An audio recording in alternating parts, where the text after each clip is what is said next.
And welcome back to Matter of Facts Podcast on the Prepper Broadcasting Network. It just occurred to me that since we had to shorten up the roll in on account of the freaking cucks at YouTube shutting down our feed all the time, that all that good information at the very top of the show isn't there anymore. So I guess I'll have to just speak it. Oh, no. So The admin work got longer. Yeah, the admin work got longer, but we're going to do it short and quick. This is a Matter of Facts podcast. I'm Phil. That's Nick. Andrew is not here. Andrew is cyberbullying Congress into initiating McCarthyism 2.0. And if you don't know what McCarthyism is, you should Google it. Sounds like a good time to me. And if you do know what McCarthyism is and you don't like it, you can send an email to fuckoff@mofpodcast.com. Do we have that email? That would be a great one. It would be, but we don't. It was just my way of telling commies to, screw off. I'm just saying, if we can get that email and we could throw that on there, that'd be great. So we can get all of our hate mail directed to one location.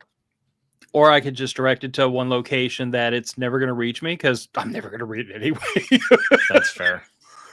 I don't care. I'm having fun and none of you idiots can ruin it for me. Except for the patrons. The patrons can ruin my fun anytime they please. They have a direct line to me. They harass me and bully me constantly. They are responsible for a couple of emotionally and financially crippling decisions I've made over the years.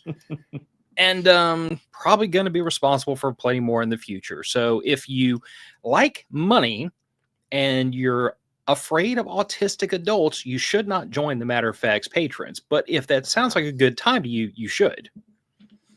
Yeah, at the very least, you'll learn something at least once a week.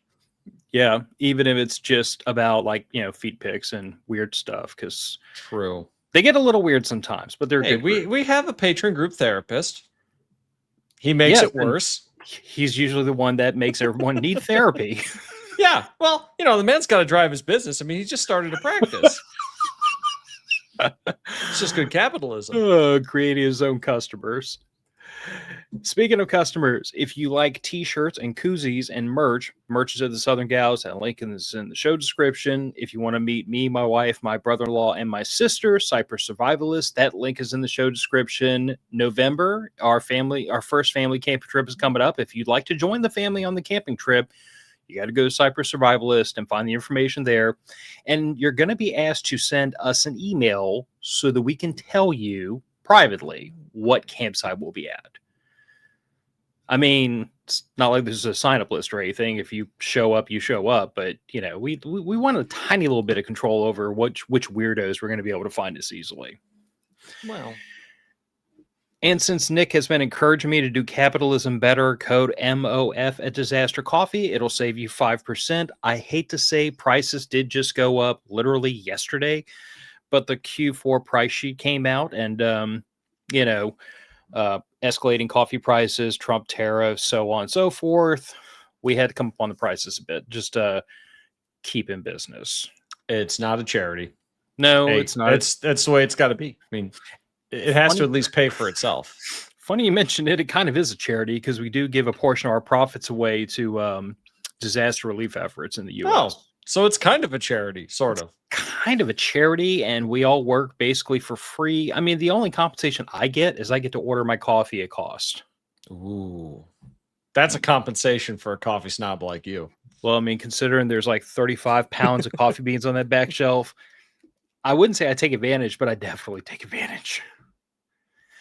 Anyway, do we have any miscreants or troublemakers in the chat? Looks like we got Jeff, Jim, and Raggle in the chat this evening already. Excellent. Do y'all want to talk about rules for radicals? So, the reason we're talking about Rules for Radicals by Saul Alinsky today is because at the end of the last episode, after 2 freaking hours streaming, Rebel and I talked for another half a freaking hour. Until my wife is sending me text messages saying, get your butt in bed. And it wasn't even like get your butt in bed for fun. It was like get your butt in bed so you don't die tomorrow at work. Because, I have to wake up at 4 a.m. The dawn comes early. Oh, brother. I get all the way to work and get like halfway through my first cup of coffee before the sun rises. It's a thing. But as we were talking through things, and you were around for a little bit of it before you left. I also get up at 4 a.m. and I need sleep. You're younger than I am. You ought to be fine on just, Dude, I have a hard 9:30 bedtime, even on Friday nights. I am the old man. You say this to the other old man in the room. Right? But anyway, one of the things we were talking about was like rules for radicals, color revolutions, the Bolshevik Revolution, the Maoist Revolution. And I figured, I'm like, okay, well, that's a couple of topics I'll mark down for later. But I thought we'd start with rules for radicals, because this has kind of always been handed to me as the left's playbook. And I'm ashamed to say I'd skimmed through it several times. I never really took the time to dig deep into it. I have read Niccolo Machiavelli's The Prince, which would probably be another fun book to dissect in an hour or so. I haven't read. I should read it. You should read it, and I will wait until you tell me you have read it. So Niccolo Machiavelli's The Prince and Rules for Radicals, to me, are like dark twins. Rules for Radicals is, how do I usurp power from the group that has power? Niccolo Machiavelli's The Prince is, how do I keep power at any means at all cost?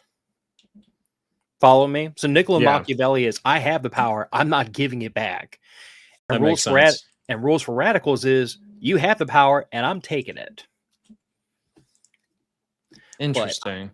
And that is like, that is smoothing over these two books into some serious generalities. But I think if you read The Prince, you'll kind of see where I'm coming from with that general assessment. And I should probably reread it, because God, it's been high school since I read it. I had a history teacher who was a bit of an odd bird, but really, really nice, really cool. And he made us read Niccolo Machiavelli's The Prince and the Communist Manifesto by Karl Marx. The Communist Manifesto is an interesting read. If you've read through it as a critical exercise, and then you attempt to listen to any modern communist or socialist discuss it, you can really separate out who's actually read it and who has not. Because, my God, most of them didn't even hit the cliff notes. Yeah, I kind of think they might have read like the back of the book and that was it, and then tried to implement it. But that being the case, so what I did, I guess let's start from this perspective. Like, how long has it been since you cracked Rules for Radicals? Has it been recent or high school? No, I read it when I was in college, actually. Believe it or not, there were some folks that attempted to sway me into leftism when I was at an engineering school. How did that end? Well, I ended up having better arguments for why their systems of government are retarded, but I was about to say, it seems to have turned you into an unrepentant capitalist. I mean, I've been an unrepentant capitalist since I was about 13, when I realized how much of my wages the government was taking in taxes. I sure as shit thought $6.25 an hour meant $6.25 an hour take home. Boy, was 13-year-old me mad. Oh, you sweet summer child. Well, it's because before that, I'd been doing jobs for cash. And when you tell a guy, oh, yeah, I'll do it for about $100, you walk away with $100. So, in other words, you lived in a fun little libertarian fantasy world for about the first, third of your life? And you were like, oh, this sucks. Yeah. Yeah, realizing how the government takes most of my paycheck, and takes a good chunk of my paycheck, and I'm probably never going to see those Social Security benefits, really feels great at 13. Dude, it takes a lot of cash shoveled into the maw of government to keep the social services turned on. But it doesn't, though, because they pay for it all on debt anyway. None of our tax money, this is the thing that bothers me the most. Before we get into Rules of Radicals, we have to have our customary screeching bloody murder about libertarianism. Well, not libertarianism. Fiat currency. Fiat currency, yes. I mean, bureaucracy. I'll keep it limited, but none of your tax money that you pay to the federal government is actually used for anything. That money is just evaporated out of existence to help control inflation that they create artificially through printing more currency that has no backing except for the U.S. military. Granted, it's a hell of a stick for a backer, But Well, the thing that I usually say at moments like this is I just shrug my shoulders and I say, as long as the government can print as much money as they want, none of it is real. yep, It's it's not. all fake. It's pieces of paper with dead people's faces on it that means what we say it means, because we will shoot you if you disagree. Correct. That's what happened to Saddam. Now, I'm not saying that's not a good reason to play along for the time being. Yeah. I'm just saying. It's a hell of a motivator. Yeah. Well, in the same breath, I usually tell people, I'm like, oh, and by the way, Social Security is a Ponzi scheme. It is. And that's when I get the, I find usually it's like my parents' generation, maybe like the very, very beginning of the Gen Xers, but mostly the boomers, who get super, super indignant about that point, because they're like, no, it's my money and I paid it and I'm going to get it back. And I'm like, no. No, the money you paid in never doesn't exist. Yeah, your money was like taken out of the front yard and put into a wheelbarrow and lit on fire for everyone's amusement the minute you paid into the system. But I digress. If we have another, I swear to God, if y'all coax another hour-long screaming bloody murder rant out of me about Social Security, I'm just going to quit for a week to recuperate. That's fair. Anyway. Right, so, the actual topic. So I decided, unless Nick diverts me, I'm going to center on two particular chapters in Rules for Radicals, because it's 200 pages and we're not going to get through all that in an hour. But I kind of zeroed in on the two chapters. I'm going to clear my throat. And muted it. So y'all are welcome. But I zeroed in on two chapters in particular, because like these two kind of like, I wouldn't say they spoke to me, but I could definitely see them in practice in our modern left. And I thought it'd be instructional.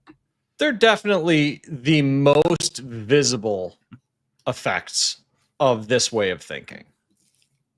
Yes. And really, Rules for Radicals is not so much a instruction manual as it claims to be. It is more of a way of thinking about conflict and fifth generational conflict. So I would hedge what you say with just this.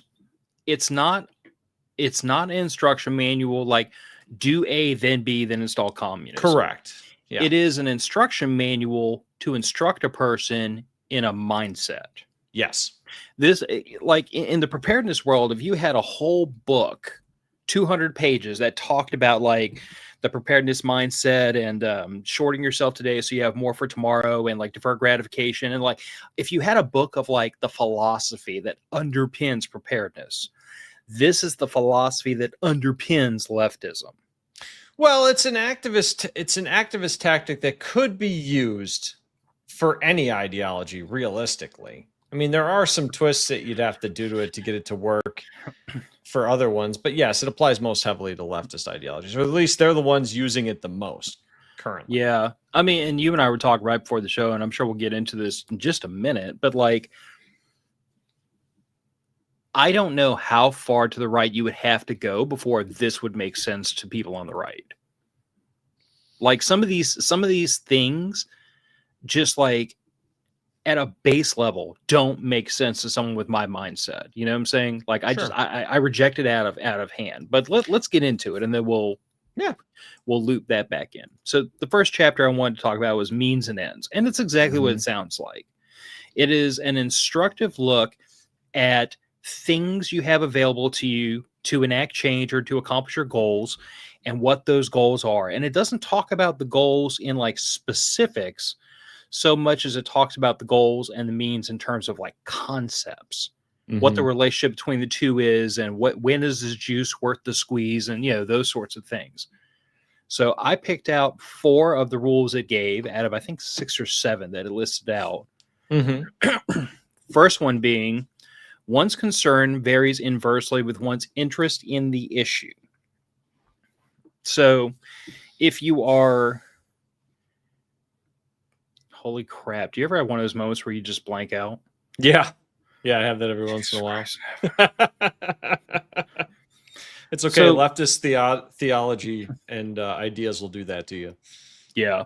The way I read this really was more of a function of like, if I am extremely interested in an issue, then my concern over what means are used decreases drastically. In other words, like if this is an endpoint that I place a lot of emphasis on, I am much less discriminating against what means are used, which that I can kind of understand, because like if you apply that to really almost any means and ends discussion, whether it be right, left, center, military, preparedness, any kind of world, like that tends to ring pretty true, I think. Yeah, it's the Like what something wouldn't you super do to feed your important. children argument. Well, like the argument you and I've had before about like, what would Mhm. you do if someone was trying to hurt your wife? You paint the front lawn with their entrails, because like Absolutely. there is the things you won't do are a very, very short list, True. because you're very interested in your wife, Mm-hmm. and therefore you are going to be very indiscriminating about the means necessary and used to protect her. Mm-hmm. So like that I kind of understand. That makes sense to me. I can understand where your aspiring lefty comes from when he says what means we use is not going to be, weighed that heavily if the interest or if the end is extremely desired. And this is exactly how you end up with gulags every time. Yes. Because if your goal is the perfect society, and that is what the claimed goal is of most leftist political theory, it doesn't end then that well. there is no means that is not justified by the ends of a perfect society. That's one of the big reasons I have a problem with leftism and with postmodern philosophy.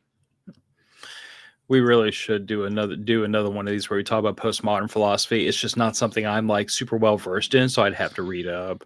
Essentially, it breaks down to a couple of things. We'll talk about it a different day, but it breaks down to there is no truth but power, number one, and number two, that you should analyze everything to its base fundamentals, and you can talk your way into all kinds of crazy things. Yeah, Jeff Jag saying the right has been so worried about the means they've lost the ends for 50 years. That's the problem with being a moral actor. Immoral actors can take advantage of your morality. What did you and I talk about right before we started rolling? Mm-hmm. My greatest weakness is because I am rational, I expect the rest of the world to also be rational. Yep. And because I argue in good faith, I expect others to. Mm-hmm. I was naive as a child. I'm 42 now. Now I expect people to be dirtbags. Yeah, at least you know it's coming. Yeah, and I'm never disappointed. I'm either pleasantly surprised or you are exactly where I expected you to be. Yeah. Anyway. So this is very similar to the argument that you get as far as like the eco-terrorism from the 60s and 70s that you used to see, the bombings of construction sites and things like that. And the iron spikes hammered into trees to break the chainsaws and maim the people that were cutting them down. Yep. Same argument. Yeah. Well, the next bullet point was I had to. Evil will always win because good is stupid. I don't know that Spaceballs, and it's good is dumb, sir. I understand where Dark Helmet was coming from. I don't know that I'd say good is dumb. I would say good is naive. Yeah. Like when you are a moral person, you just naturally expect everyone else to be moral, even though you understand intellectually not everyone is, but you just kind of expect it. Well, yeah, part of being a moral individual is you treat other people as moral actors as well. Until proven otherwise. Yeah, you have to start from the assumption that they are people too. Because if you don't treat them like people, that kind of throws all morality out the window. Don't beat me to the punchline. That bullet point's coming up next, or in a couple of bullet points. Anyway, we'll get there. Judgment of means depends on political positions, which this is where this whole chapter really kind of started to go off the rails for me. Because you remember how you and I were talking about moral relativism? Yeah. Like there is no objective right or wrong. It's right from my perspective, wrong from my perspective, and not even right or wrong or moral. It's just purely a very ugly perspective on the world of like, it's purely utilitarian. Yes, that's what the word I'm looking for. It's instructing the people that would read this book as a how-to guide of look, you're going to judge all means according to which side you're on. And so is the other side, by the way. And that one thing automatically makes everyone that's on one side of the line or the other moral, amoral, right, correct, wrong, bad. And it's not based on the way they act anymore, the way they behave, or the things they do. It's purely based on, are you a revolutionary or a counter-revolutionary? Yep. It's like Tim Pool says, I like good thing. You're against good thing. You must like bad thing. You are a bad person.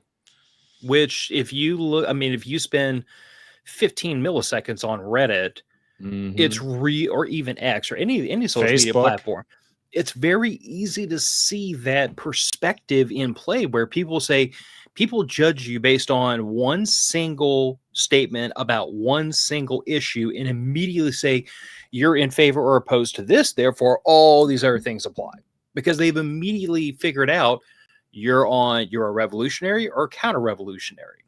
Obama's detention centers are a perfect example of this in U.S. politics. Oh, you mean the fact that they were totally cool when Obama was in charge, and then they were the devil when Trump was in charge? Same. We still have not hit the deportation rates of Obama. And perfectly fine back then because it's different. Do you remember when Clinton's DOJ friggin' sent a SWAT team to extract a young illegal immigrant and deport him forcefully to his home country? What was his name? I don't, because I was probably 9. Oh, Jesus Christ, Nick.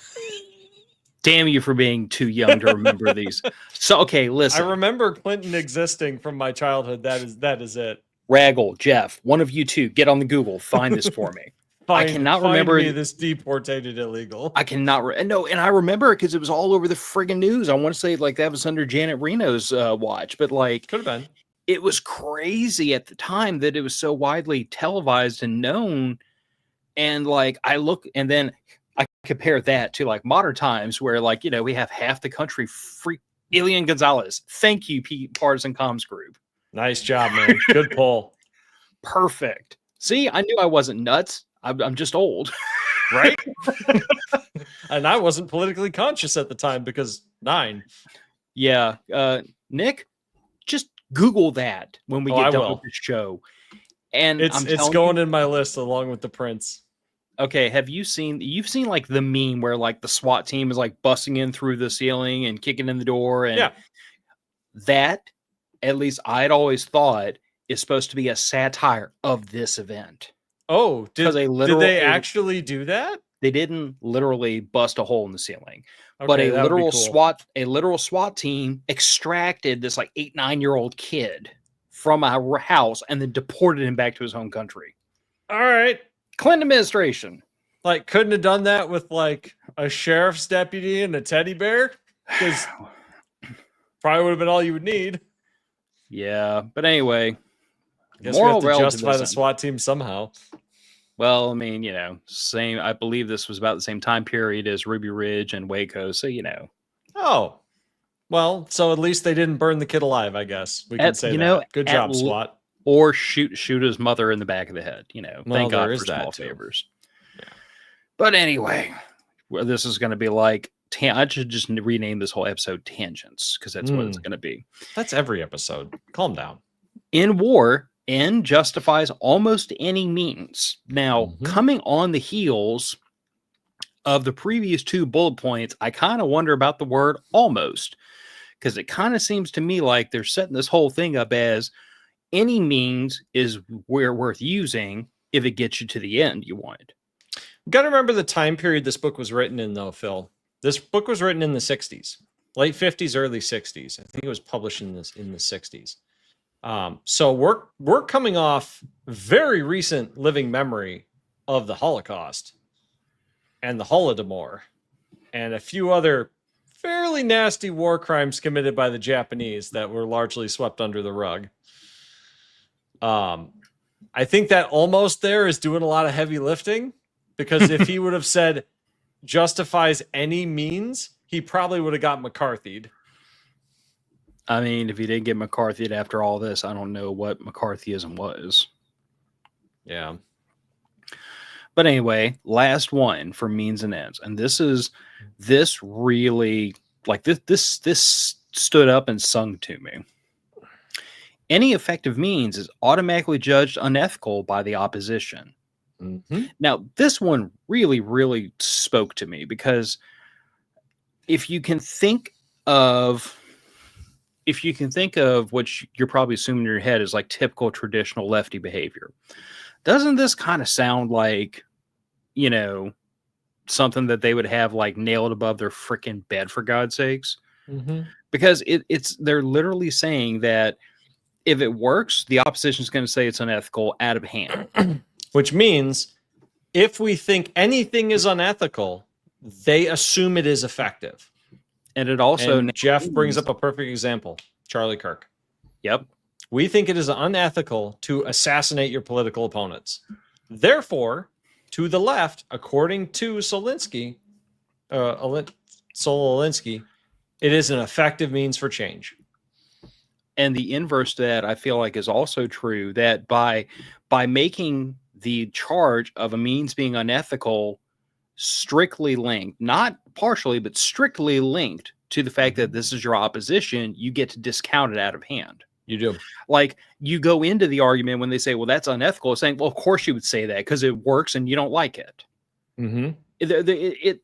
All four of these bullet points sum up to me as there is no morality, there is no ethics, there is no right, there is no wrong, there is no good, there's no too far. There's only what gets us what we want. There is no truth but power. It's postmodernism in a nutshell. Yes. We could have just made this like a 5-minute episode. Said postmodernism, bye guys. Well, you could, but the problem is that makes that it's too reductive. Showing all these examples, I think, is a little bit more powerful than saying, well, it's just postmodernism. Because like you're not studied up on postmodernism very well. I had to take a class on postmodernism, even though I was an engineering major. Thankfully, I skipped the philosophy class and studied psychology instead, which, by the way, psychology, especially aberrant psychology, that's a cool course. If any of you poor bastards are in college and you need an elective, study aberrant psychology and group psychology. It is at the very least fascinating. I'll tell you what, group psychology is probably one of my favorite courses I took for my business degree. I don't believe it. Which most people would think, why would you take psychology for business degree? But I'm like, okay, let's think about managing like, is like 60% psychology, 40% timelines. Thank you. But seriously, group psychology is learning how groups of people act like a coherent organism. Your job as a manager is to manage a group of people so they behave like a coherent organism. That's the gig. But I digress. It's like a therapist studying psychology. Ragel makes a great point. The use of force eventually leads to the accumulation of power, which enables more force and the cycle begins. Yep. Mm-hmm. That's exactly it. So the other chapter in here that I thought was like really instructive, and I would like us to be able to bring some examples to the table for some of this, and I don't think you'll have to dig too far in the brain box to find any. But the other chapter is called Tactics. Now there are, I believe it was 5 other chapters in the book. I read over them quickly. These were the ones I picked out because I feel like these are the ones that resonate the most with the listeners. And if you want to learn more, like, go get a copy of the book. It's not hard to find, and it's not it's not a long read. It's not. You'll throw up in your mouth a little bit here or there. It's not a dense read either. I was about to make a really ugly comment about tankies, and it couldn't be a very dense read, but that's punching down in so many cases. I suppose. Anyway. Power is what you have and what your enemy thinks you have. Now, this is one of those that's very good.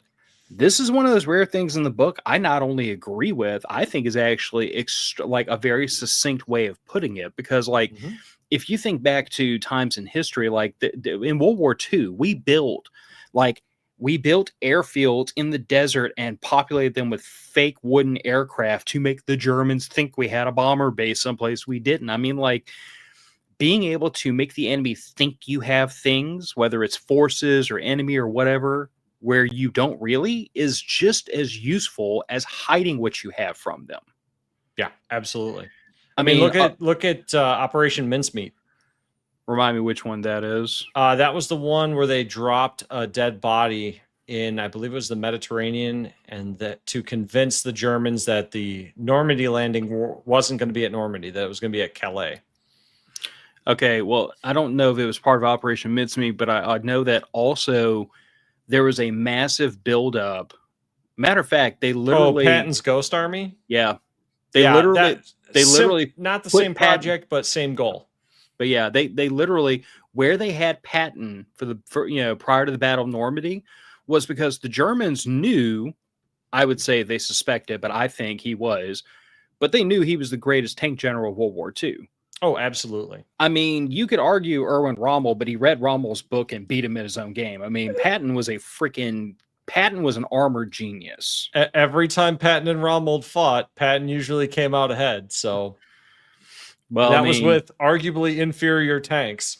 Arguable my ass. I mean, a friggin' Sherman against anything above, I think, a Panzer 4 or 5 was just it wasn't even a lopsided fight. It was a fight that should have only ever gone one way. I mean, it took 7 Shermans to take down one Tiger? So there was a quote from a German tank officer that went along the lines of a Tiger tank can destroy 5 Shermans easily. The problem is the Americans always bring 10. Yes. There are comments. Raggle Fraggle, if you're talking about the movie Patton, George C. Scott, I believe, played George Patton. Phenomenal movie. Absolutely awesome. George C. Scott, I mean, he must have channeled. He had to have had a Ouija board in his trailer or something because he channeled Patton. It was, well, the nice thing was we had a lot of film of Patton for him to review and get the mannerisms down perfectly. And he nailed it. He did. He really did. Also, don't forget about the inflatable tanks and jeeps they placed. The Dead Spy with all the plans to invade continental Europe. Yep. Operation Mincemeat. Yep. So, I mean, let's bear that in mind that, this has truth to it. Because it absolutely does. I mean, look at the trans agenda that has been being pushed lately. They've used social media to artificially inflate public opinion in one direction or another to make them think that, let's be honest, the trans issue is a very minor amount of people for the amount of press it has gained. But that amount of press makes it look like they have more support than they really do. You could also argue that there's a term for it that is going to escape me, and hopefully one of y'all remind me. But basically, astroturfing? It's the psychological term of confirmation bias. You see something over and over and over and over and over and over, and the more often you see it, the more often your brain thinks it's happening because you're being repeatedly exposed to it. Even if you're getting repeatedly exposed to repetitions of the exact same instance. In other words, it only happened once, but you've heard it 1,000 times. So now it feels like it's happened more than once. Yeah, we saw that really, really commonly in the early social media eras with the police brutality videos. Sometimes it was the same video over and over and over again from different angles, the same event. Yeah, and we see it now as people try to race bait with different things. We see it every time there's any instance that even remotely swings towards homophobia or bigotry, and it gets broadcast 10,000 times. And we see the opposite, where when somebody gets shanked in public because they don't look like the person that shanked them, that story disappears almost immediately. So power is what you have and what your enemy thinks you have. By overinflating people's public perception of an issue or of a group, you can change how people view it. Absolutely. Now, never go outside the experience of your people. This had me thinking, because you remember how for quite a number of years, the left, air quotes, sure, very much anti-firearm. Oh yeah. They would trumpet the old Karl Marx, the worker shall not be disarmed, blah, blah, blah. But you didn't see a lot of actual, we're getting guns, we're training, we're doing this and the other, we're focused on our fitness. You didn't see a lot of that. They stayed within their little bubble, which was mostly I almost want to call intellectual communism, but not communism in practice. Academia is a good one for that. Yeah. Yeah. Well, it was a great incubator for those ideas. Academia, environmentalism, that sort of thing. But I feel like what has happened is that as the left has pulled more and more military veterans, we've had this conversation a lot recently about the number of global war on terror vets who are of that political stripe, and Well, they have you can brought. only send that many soldiers out so many times before you end up getting them of every political ideology and stripe. I mean, it's somewhat miraculous that we haven't had a street gang start employing U.S. Marine Corps tactics on a large scale. Funny you mentioned that. Oh wait, look at that. I remember reading accounts of I don't remember the specifics because obviously this is right off the cuff, but I do remember some reports that there were several, I think primarily West Coast Latin ethnic gangs. They were recruiting young men, 16, 17 years old, with clean criminal records, and they were protecting these kids to make sure they didn't get pinched for anything until they were old enough to enlist. And then they would enlist in combat arms. Army 11 Bravo and Marine Corps 0311 infantry.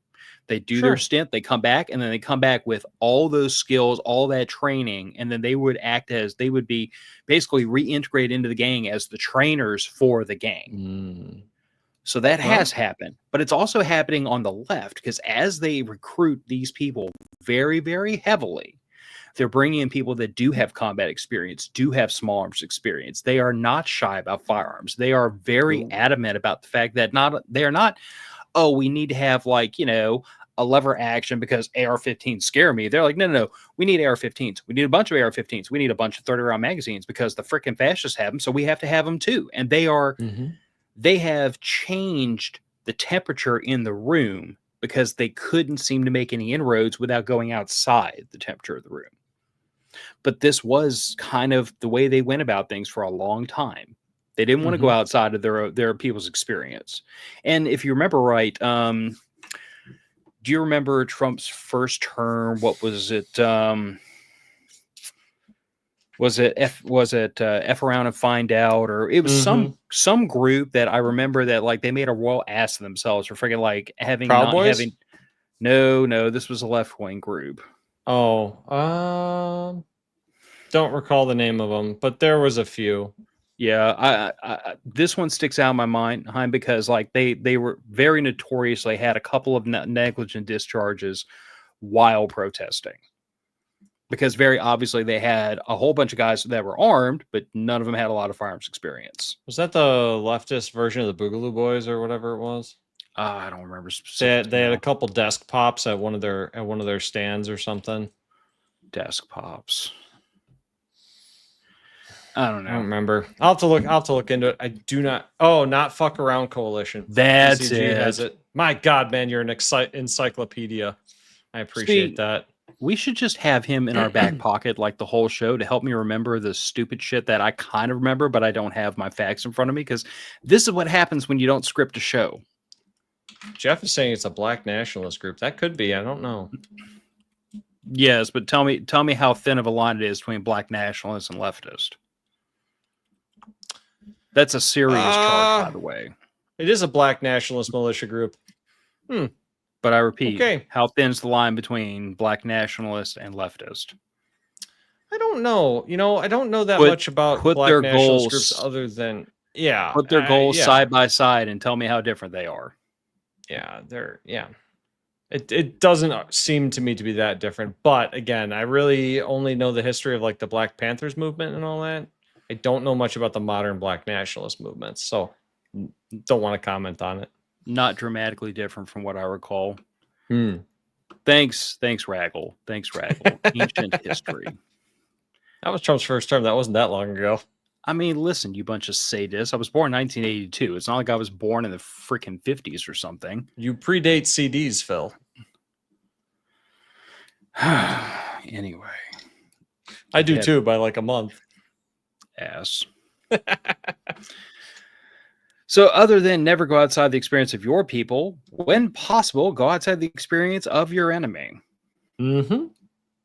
So this is the trust the experts argument for things. Demand everyone comply because the expert, whoever that expert is that agrees with your political opinion, says this is what we need to do.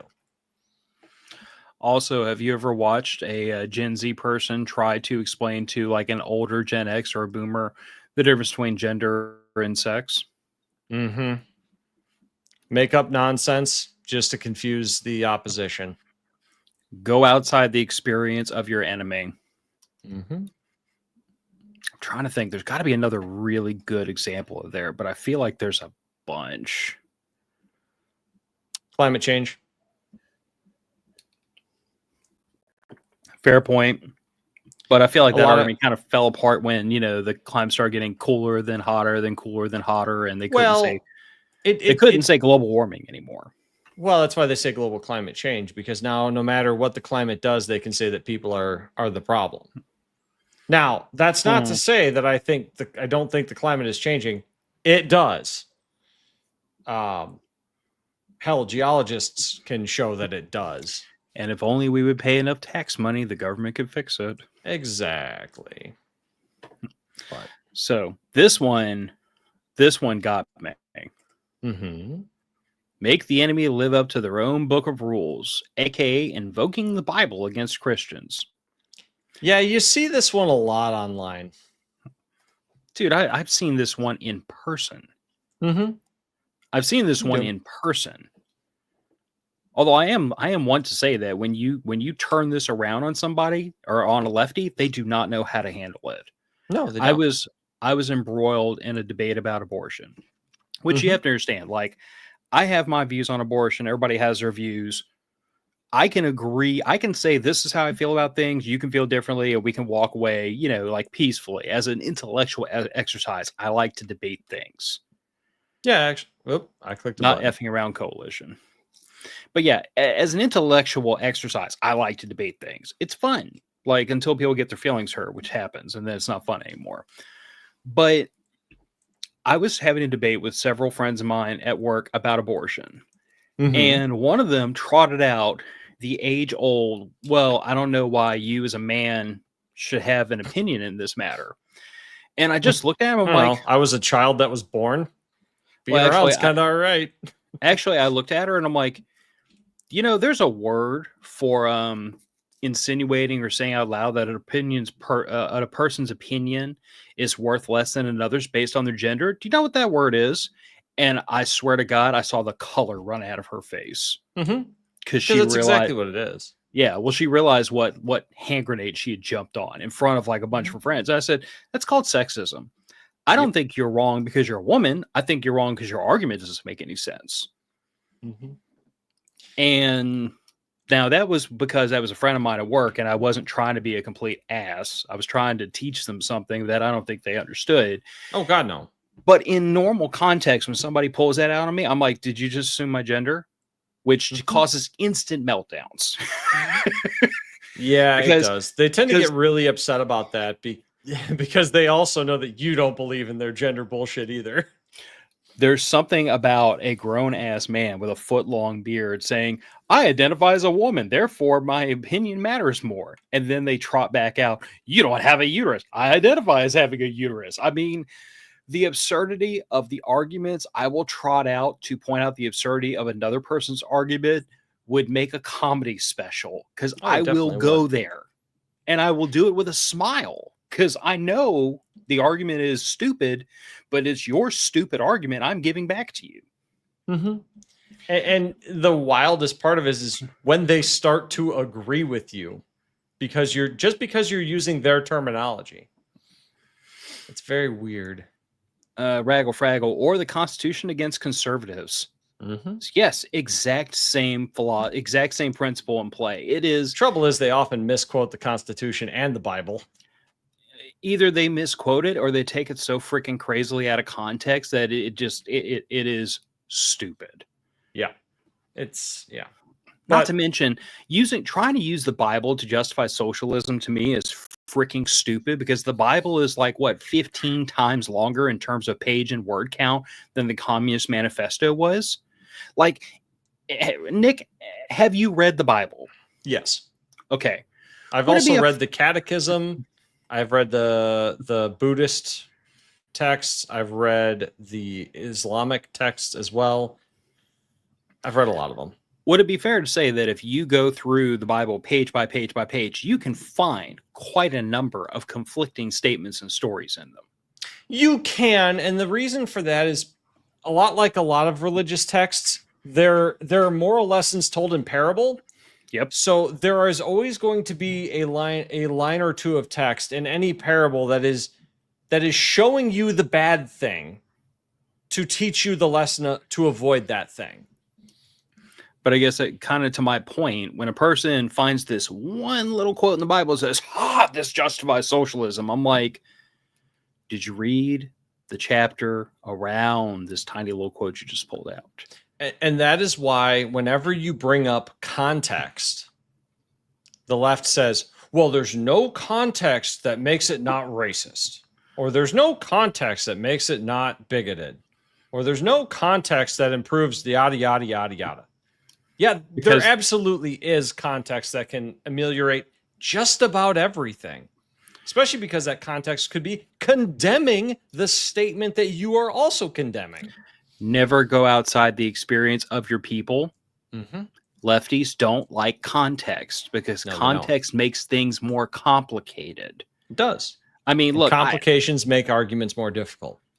Well, complications make it to where you have to actually argue in good faith to get your point across. You can't just throw out a sound bite and get your word in and then wham, I scored the points from my side. It doesn't work that way. When you have to have a discussion, a back and forth, a battle of words, context is anathema. Mm-hmm. But, it's one of the reasons why in debate you try to avoid allowing your opponents to add more context. Would this also be why lefties tend to start screaming and shouting down people rather than allowing them to speak and arguing back with them? Yeah.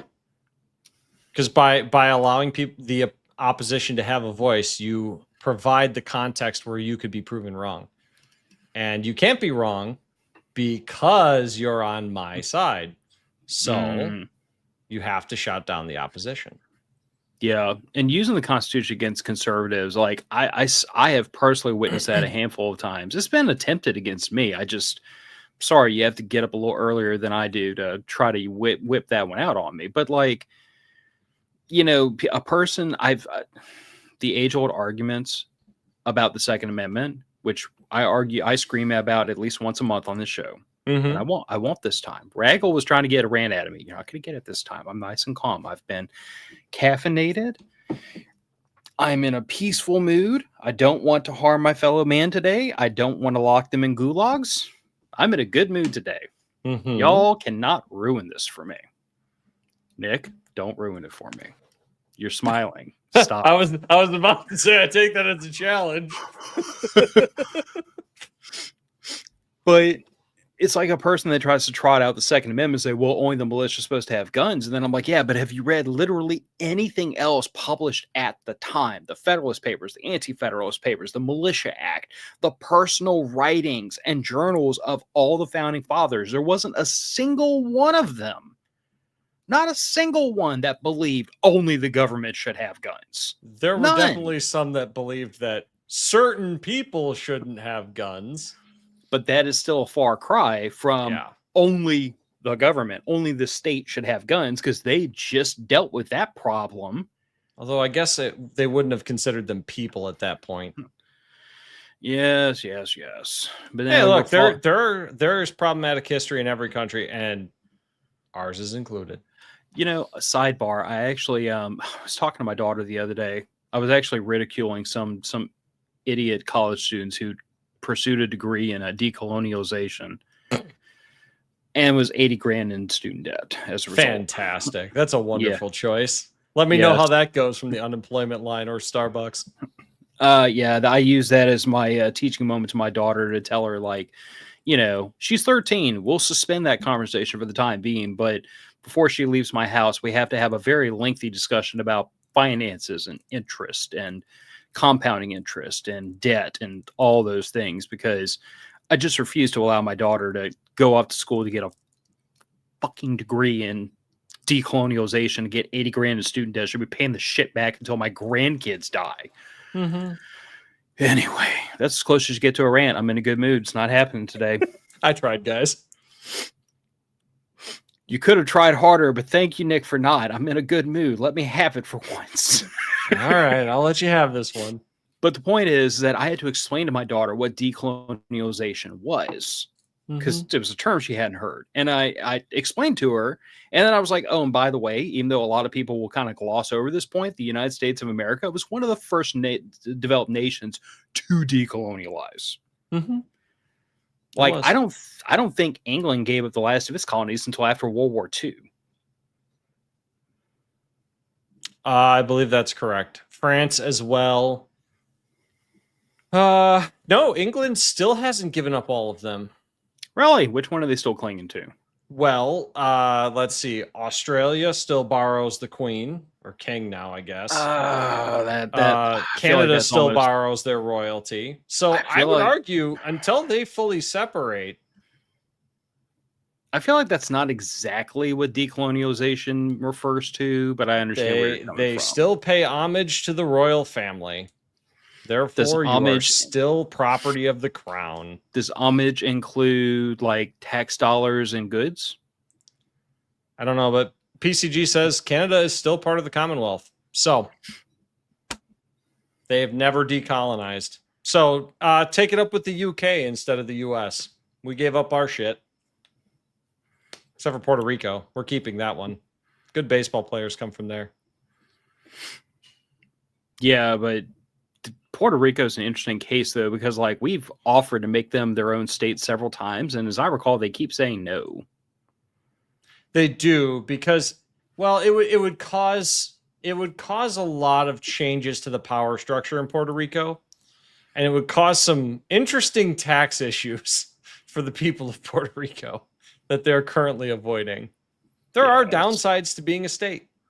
I mean, that's fair. But I guess what I'm saying is like, to say that, well, we're still hanging on to Puerto Rico, I'm like, I mean, we've offered to give it back to the people. They keep saying no. So is that really we haven't decolonialized? Because the argument could be made, is all I'm saying. The argument could be made. That's like saying I have a pet and I won't let them go, but I leave the front door open all the time and they just won't leave. It's like, you're not here because I'm locking you in. You're here because you obviously want to be. True. I mean, there is some truth to that. Jeff Jag said, remember that teacher that was fired for having his students spreadsheet their college major and employment? I don't, but that sounds like a fascinating way to make kids really upset. That sounds like a way to get colleges burnt to the ground. Yeah. Look, all I'm saying is Raggle is correct. India did kind of go to shit after the British left, but that was largely the fault of the Indians. And this time I do mean the residents of India, not Native Americans. Yes. I mean, look, that's what happens when a country doesn't rule itself for several hundred years and then you just leave. Like Iraq? Yep. But that was only 20 years. Yeah, but Iraq has been ruled by like tribal warlords and strongmen since ever. Name a country in the Middle East that hasn't been. Even the Saudis are currently strongmenning just through economic means. Yes, but Iraq kind of bears pointing out because we did depose the strongman that was the only thing keeping the country together, and then said, deuces, have fun, y'all figure out life, and it promptly went up in flames. Yeah, it turns out nation building is really hard and blowing shit up is really easy.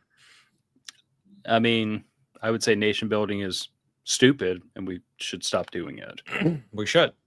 But anyway, I mean, unless we're gonna play Empire, if that's the game and the rules we're playing by, then seize the oil, seize the rare earth metals, fine, but at least make it pay for itself like the British Empire did.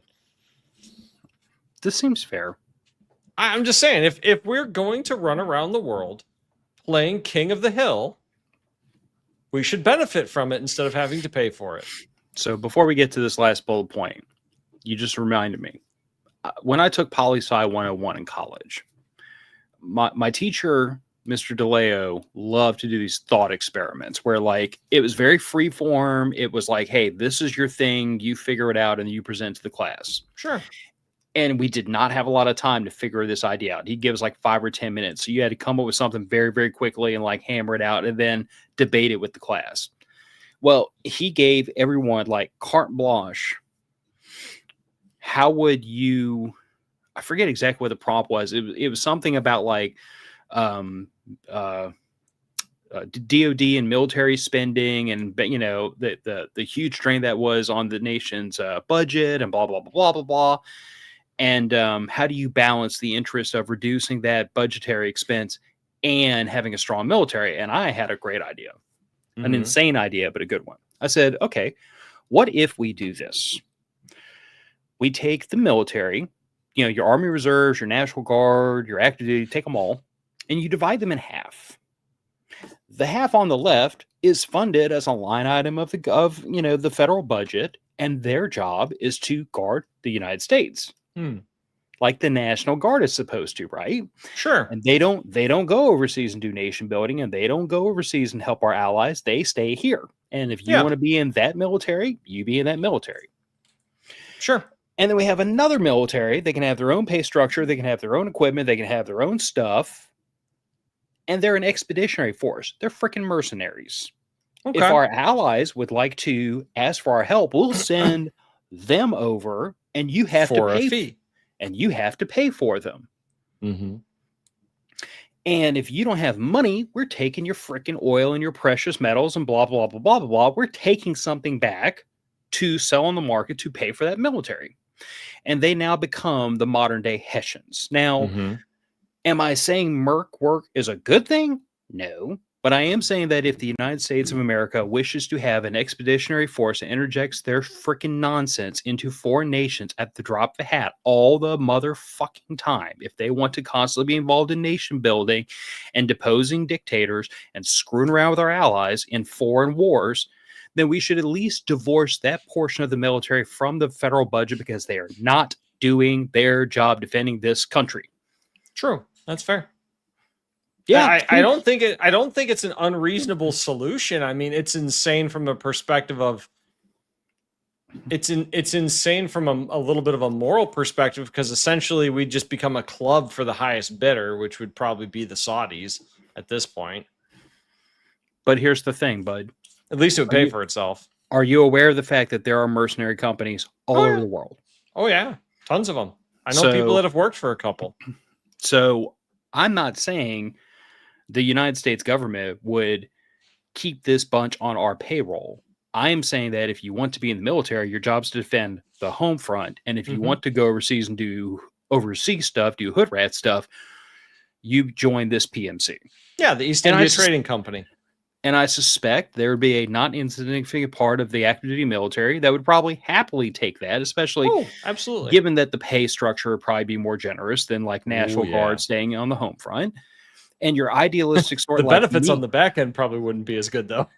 Potentially. But here's the thing. Your idealistic types like me that said, no, I joined because I wanted to defend my own country and take care of my home. I don't want to be overseas. I don't want to be farting around somebody else's crap hole. I want to be taking care of my own country. I would join the National Guard like I did originally, because that's what I want to do.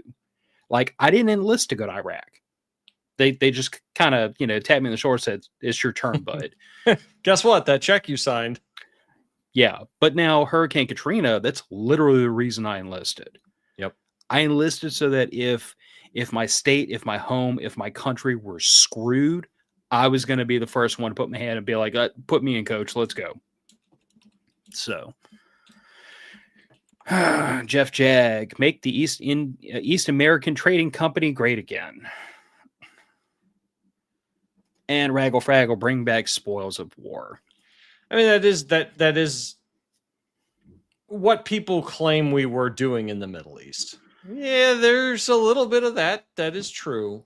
With the poppy fields in Afghanistan, there was an awful lot of opiate derivative chemicals being sold in the U.S. So why not just be after open we about seized it? Afghanistan? Why not just be open about it and just do it all above board? Because that's the way global politics works. Global politics is stupid.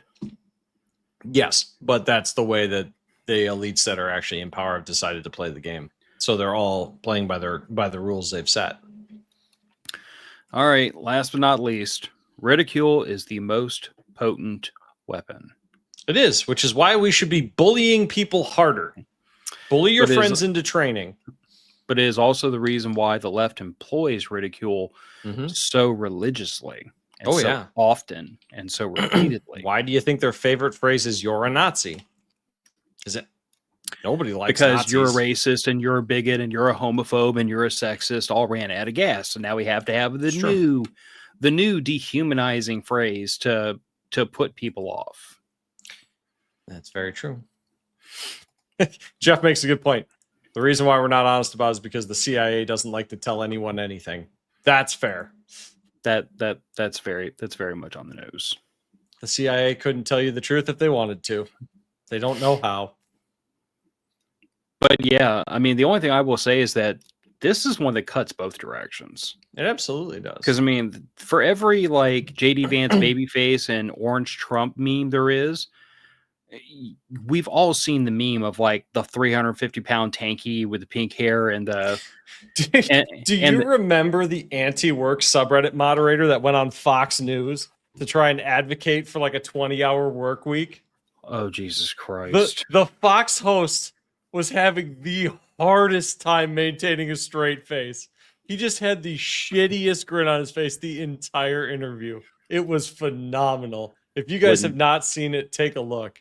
It was the let me see if I can find when it was from, but the anti-work moderator.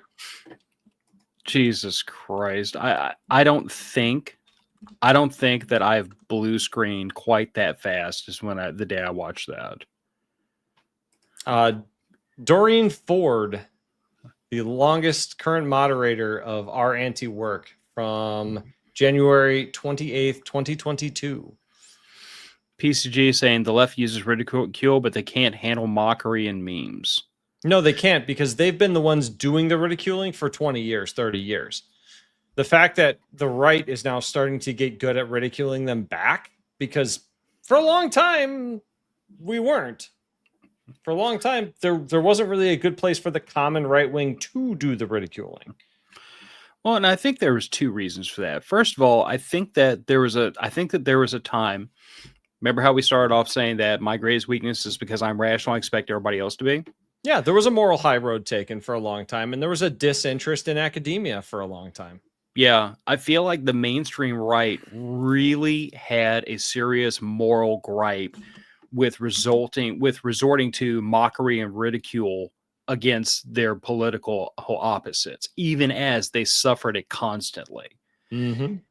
And I also think is because the left was able to ridicule from beneath the tender, loving wings of academia and the institutions and the politicians and all the power brokers. Mm-hmm.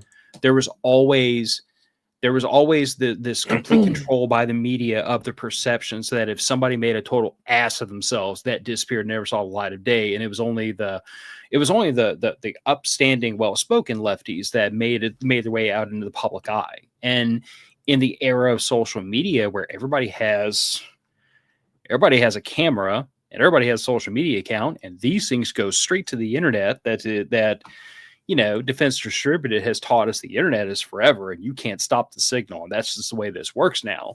Accurate. But in the modern era, all the rules about how the media and the institutions control the narrative have fallen apart completely. Like, if COVID has taught us one thing, just one, it is that all of the power of the institutions cannot stand up against public perception when it is united.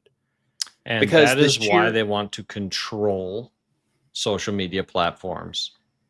And in spite of that, I don't know that would work, because like I think when I look at things like the left's attempt to control and strangle these platforms, I think of the Streisand effect, man.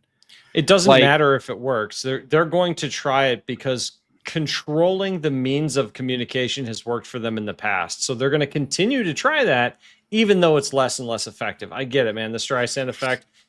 If you try to remove something from the internet, people like me are just going to go, yeah, but what about this? So keep throwing that same thing up there because we remember it. A lot of us are data hoarders. Didn't I tell you about the time that the Liberator pistol plans went out on the internet? And even though I still to this day don't own a 3D printer, I have that STL file. You know why? Can't stop it. As long as because I have it, it still exists. because between you, me, and the walls, even though I don't own a 3D printer, and I don't know that I would trust that STL file to produce a firearm that didn't blow up in my hand. It works. I'm sure it does in Minecraft. But I grabbed that file because I had every intention, if it wound up getting scrubbed, of making sure that I had a copy of it, because I knew that as long as one person anywhere in the world still had a copy of that file, it could never, ever truly go away. Whether it was torrented, trading around on bulletin boards, friggin' like stick it on 10,000 thumb drives and mail them to random people all around the country. Like, there was no way to put the missile back in the silo as long as one person had it. So when that file hit the internet, I grabbed a copy and then I stuck it on a thumb drive, labeled it, and stuck it on a shelf to make sure that it wasn't connected to a computer any longer. Because to me, it was never about the fact that I'm going to print a Liberator. It was purely a call it a political protest of, I know the government is going to try like hell to get rid of this, and I'm not going to let them. Yep. And as it turns out, my ineffectual attempt at politics was completely subverted by the rest of the autism spectrum on the internet that said, this is cool. We're never letting this go away. Mm-hmm. We're never letting it go away. And because there's the proof of concept, now we have the 3D printed FAL. Yes. And the 3D printed Uzi. 3D print everything. Jeff, you absolutely do need a bigger 3D printer. Go for something CR10 size. There are better printers than the CR10. Hit me up if you want some recommendations. So is there anything else we can really chuck in here to talk about rules for radical? I mean, to me, like, the WTF is, I think people should read it. I think it is an instructional read only because, okay, so as hippy dippy and dumb as this is going to sound, like, I've read not hardly all, but I read enough of The Art of War, Sun Tzu, that there are certain pieces of that really stick out to me, and I firmly believe in knowing the ways of my enemy. Like, when I put this episode out in the show notes, I flat out say you should read this so that you're a better counter-revolutionary. Yep. I'm using those. It's easier to recognize the tactics being used against you if you understand the tactics.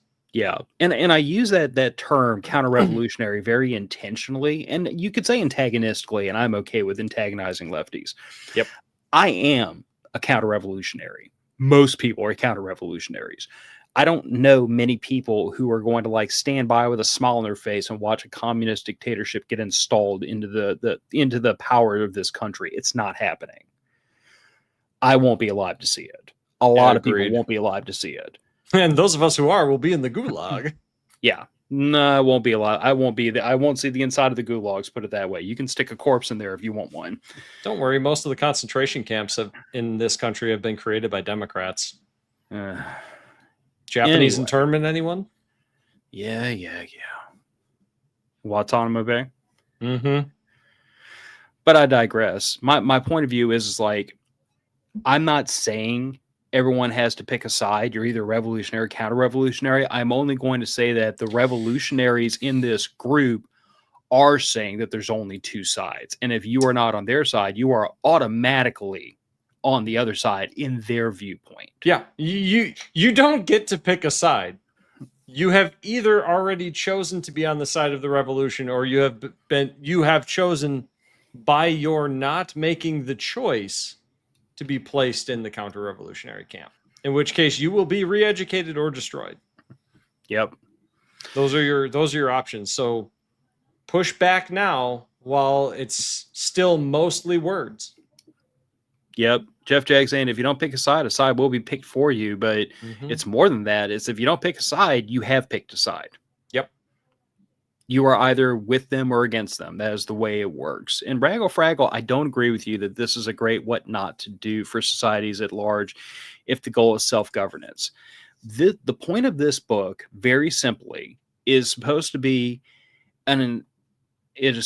instructive in the methods and the viewpoints that would allow an antagonistic group to seize power from the majority, from the power brokers, from the whatever. Mm-hmm. It could be used for good. It could. I mean, if you look at... Do you want me to start pulling the bullet points back up? No, I'm not saying that. What I'm saying is you can use a lot of tactics for good that are in this. Some of the tactics in here can be used for good. Yes, that one is you're not going to use for good. What I'm saying is, I suppose that there are tactics in here that can be used morally, even though the majority of the book is arguing for an immoral use of these tactics. Yeah, I guess my thought process is like, just I think it's important for people to read this because whether you acknowledge them as your opponents have read this and are studying this. Well, they claim to have read this at the very least. Well, okay, I believe that the organizers have read it. I was going to say the movers and the shakers, but yes, the leaders of this little revolution towards communist utopia have certainly read it, and they believe it. And that is enough reason that if you are not on that side, you should read it too, so that you know what's coming. And you could recognize it because, I was listening to a Jack Spirko episode recently, and his point of view on the rules of radicals was very simple. Every one of these rules can be used to counter the left or against the left. It can. They're going to try to do it to you. You can turn around and do it right back to them. Every one of these things can work against them just as much as it works against us, whether or not your morals allow for it or not. Ridicule is a potent weapon. They can't handle it. They don't like it. Make the enemy live to their own book of rules. When they say, as a man, you shouldn't have an opinion about abortion, you can flip that around on them and say, how dare you assume my gender? Make them live up to their own rules. They can't do it because their whole world is built on double standards and it doesn't work in reality. Make your enemy go outside their own experience. That's not that damn difficult because their viewpoint is about this wide. And if you manage to friggin' shake them the least little bit outside of it, their argument falls apart. Which is why they start the group chants. Every one of these rules can be turned against them. Can, yeah. And some of them, I would argue, you should not. Whether or not you should or not is a moral argument. I'm saying it absolutely is. Yeah. Yeah. Can? Absolutely. Should? Think on that one. Y'all do not want to listen to me read anything for 200 pages. You will all go to sleep. I don't know. You could probably read your book for 200 pages. That might be interesting. I forgot how many pages your book is. I don't recall off the top of my head. Jeff Jag, fortunately, the right will continue to lose morally. Let's walk out on that as a debate. So here's where I think Jeff is wrong there. I don't know that you can lose morally. Because I don't think morality is subjective. I think there are moral goods and moral evils. And I think the relativistic tendencies that a lot of people take with morality anymore is counter to reality. Unless he's meaning we will continue to lose because we are attempting to act morally. So I think that's what he's implying. And I would agree with him I would agree with him in the past and disagree with him today for this reason. In the past, I witnessed the conglomerate that is the right do far more pearl clutching than they ever spent time actually fighting against or trying to interject their own ideas into culture or win the battle of political argument. I saw lots of pearl clutching, lots of performative outrage, but I never saw like rubber meets the road political power being accumulated. I never saw, which we are seeing, and that's my point. I never saw the right boycott on a large scale institutions, businesses, public figures. Because the Bud Light effect was pretty startling. The Bud Light effect, the Target effect, so on and so forth. Target has removed their Pride section from a lot of stores. That didn't happen because they had a change of heart. It happened because their stock price went through the freaking floor. It did. So in years past, I would agree with Jeff. The right was impotent. The right was more worried about being likable than they were about winning or being right. I think the GOP is still impotent. The GOP is not the right. The GOP is a political party. It's like the Democrats are not the left. There are lefties in the DNC, but the DNC as a whole is not left. No, the DNC is mostly a kleptocracy, just like the RNC. Yeah, just like the RNC, the GOP. So, you know, if you disagree, like, you're welcome to disagree, but like, that's just my viewpoint. The two major political parties are anybody that says like the whole DNC is left and the whole RNC, the whole GOP is right. Like, I just think you have a very two-dimensional viewpoint of politics. Not meant to be pejorative. I just don't see it that way. They are two halves of the same person. Two wings, same bird. But here's where I disagree with Jeff, and we'll walk out on this. I think the right now, call it the new right, call it the reinvigorated right, the whatever you want to call it. The right that I see today for the first time in my life is really and truly wanting this fight. Yeah. This isn't the right of our parents' generations. This isn't the right of the boomers or of the older Gen Xers or even the younger Gen Xers. The millennials are finally becoming political. And the millennials, bear in mind, I'm 1982. I'm one of the oldest millennials there is. Nick, you're a millennial. I don't hold that against you.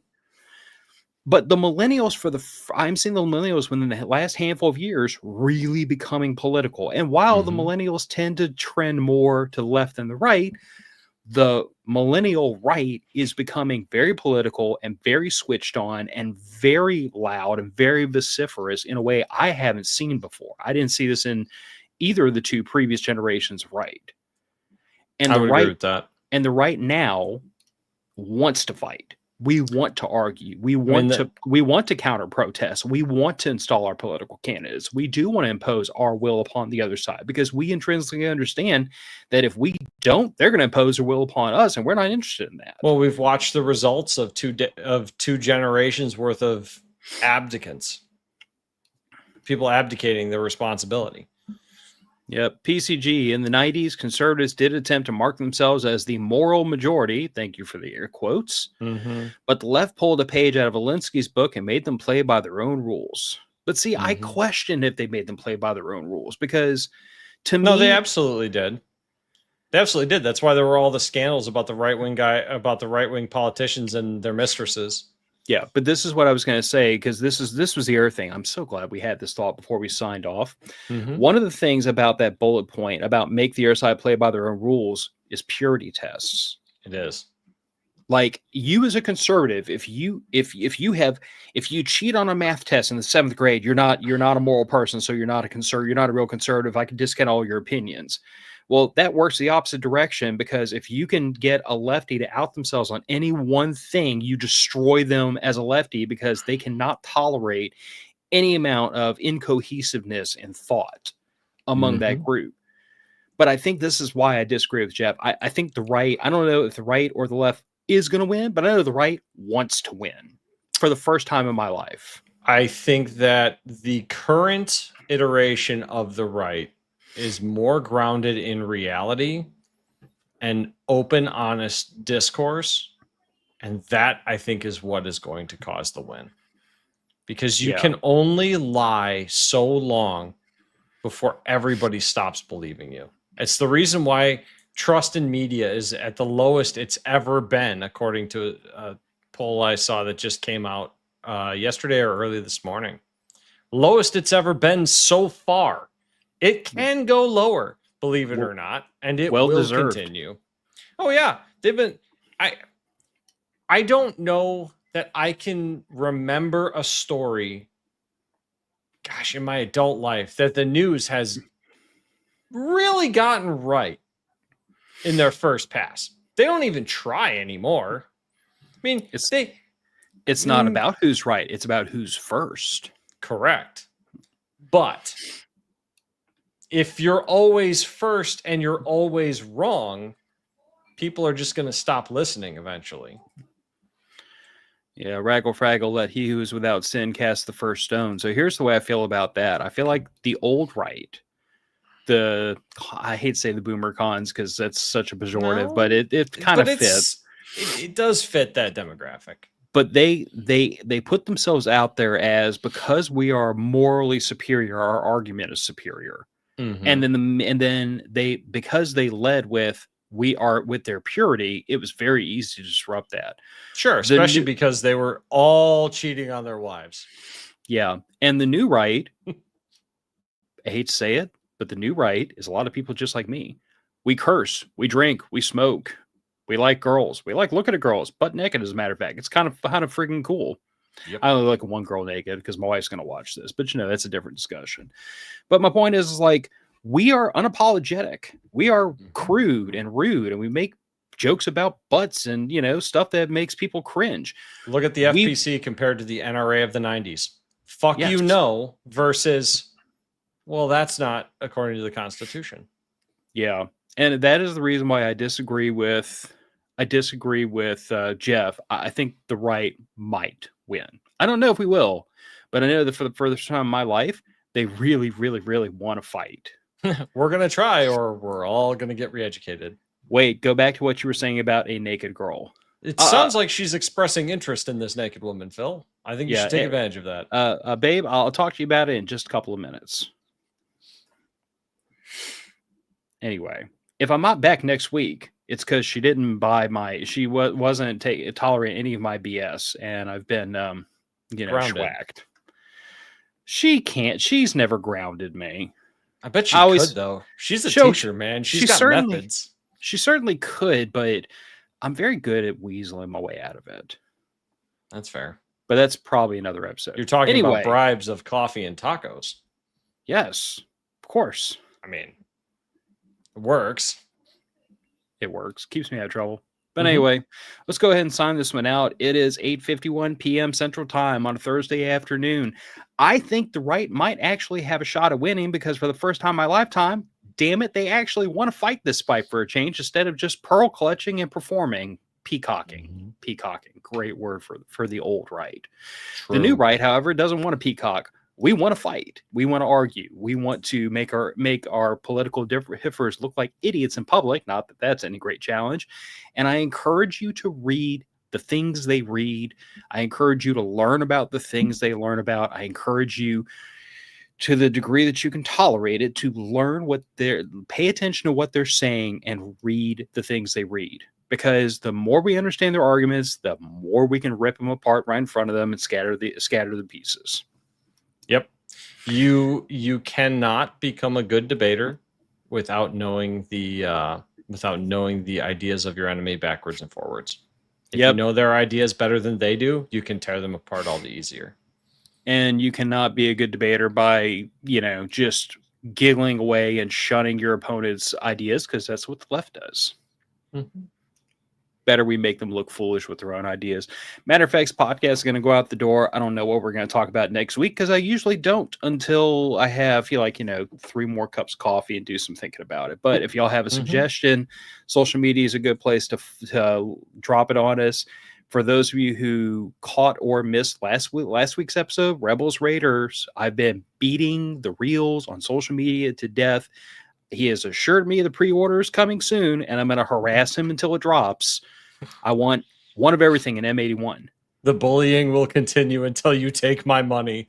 The bullying will continue. And if you don't know who Rebels Raider Haters is, you should go check out the last episode. It was a lot of fun. It was. All right. Matterfix's going out the door. Bye, everybody. Stay out of trouble or get into trouble and get back out of it. And do not adopt or feed your local tankies. Most of them are too overweight already. Need to go on a diet. Good night, everybody. Bye.